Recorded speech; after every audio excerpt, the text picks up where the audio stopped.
చాలా ఇష్టం. బావకిష్టం కదా అని ఓ రోజు ఎర్రకోక కట్టుకుని తోటలోకి వెళ్ళాను.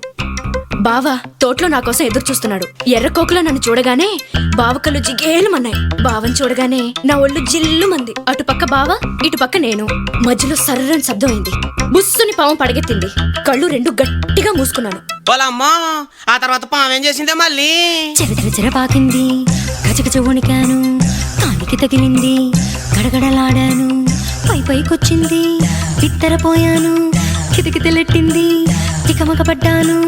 తోకుదిలేసి పరిగెత్తాను. తోటదిలేసి రోడ్డెక్కాను. చెట్టెక్కాను. పుట్టెక్కాను. గట్టెక్కాను. మెట్టెక్కాను. ఎక్కడికెళ్తే ఎక్కడికొచ్చి కాలు ఏలు చుట్టేసిందయ్యో. హాయ్ హాయ్ హాయ్ హాయ్ హాయ్. అబ్బా నాకు పాము కాటు వేసిందో. కన్ని గుండెలో నా కాకరేపిందో.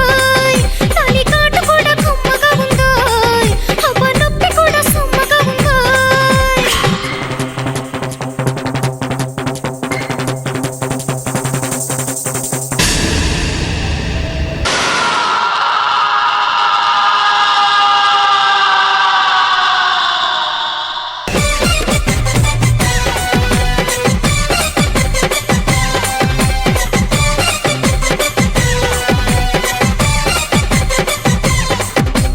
పల్లెటూరి బావయ్యో ఒట్టి పిరికోడోరయ్యో.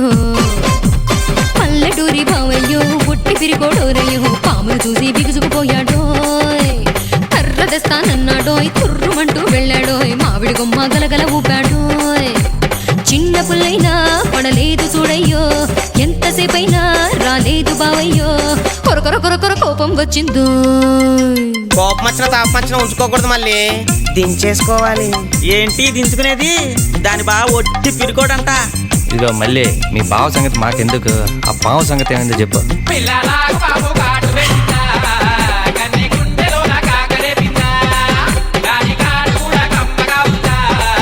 అయ్యా నొప్పి కూడా సమ్మగా ఉందా?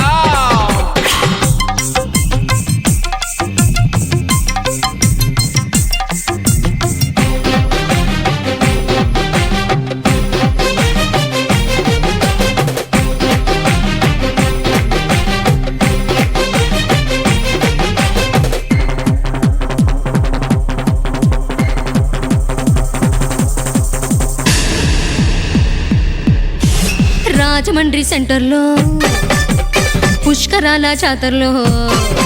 ఆ రాజమండ్రి సెంటర్లో పుష్కరాల జాతరలో బావను చూసి బొలబొలలాడాను. మాయదారి బావయ్యో మర్సిపోలేదోరయ్యో. సెంతకు వచ్చి కిలకిల నవ్వాడోయ్. సంచిలో నుంచి ఓ పాము తీశాడోయ్. ఫ్లూటు వాయించి ఆడించి చూపాడోయ్. మిలమిల మైకం గమ్మిందో. ఏంటి మీ బావ పాములు ఆడించుకుంటున్నారా? మరైతే ఆ రోజు పాము చూసి ఎందుకు భయపడ్డాడు మళ్ళీ? నువ్వు మూసుకో. ఆ రోజు భయపడింది పాము చూసి కాదంటే. మరి నిన్ను చూసా? నీ అమ్మ పడవా. తర్వాత ఏమైందే? మళ్ళీ నాకు పాము కాటు